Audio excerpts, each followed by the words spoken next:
କୁକୁରର କଥା। ଜଣେ ଧନୀ ଲୋକଙ୍କ ପୋଷା କୁକୁରଟି ଖାଇ ପିଇ ମୋଟାସୋଟା ହୋଇଥାଏ ସିନା, କିନ୍ତୁ ମାଲିକଙ୍କ ଟ୍ରେନିଂ ଓ ଅତି କଡ଼ା ସ୍ୱଭାବ ହେତୁ ତା ମନ ସରସ ନଥାଏ। ଧନୀ ଲୋକଙ୍କ ଘର ପାଖରେ ସବୁଦିନ ମୋଚିଟିଏ ବସେ। ମୋଚି ସହିତ ତା ପୋଷା ଦେଶୀ କୁକୁର ମଧ୍ୟ ପ୍ରତିଦିନ ଆସି ସେଠାରେ ବସି ରହେ। କାମ ସରିବା ପରେ ମୋଚି ସହିତ ସେ ଘରକୁ ଫେରେ। ସେ ଦିଶୁଥାଏ ଦୁର୍ବଳ। ହୁଏତ ମୋଚି କୁକୁରଟିକୁ ଖାଇବାକୁ ଦେଇପାରୁନଥାଏ, କିନ୍ତୁ କୁକୁରକୁ ସେ ପ୍ରାଣଠାରୁ ବଳି ଅଧିକ ଭଲ ପାଉଥାଏ।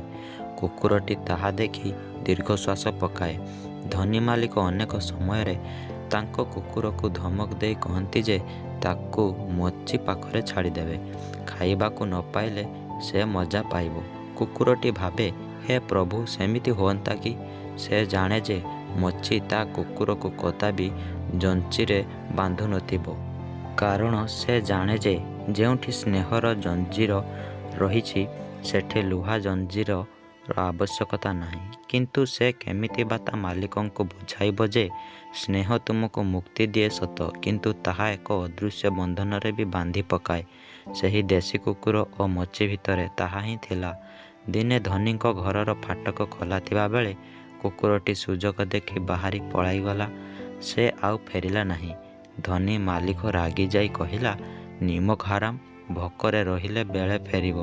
କିନ୍ତୁ କୁକୁରଟି ଆଉ ଜମାରୁ ଫେରିଲା ନାହିଁ।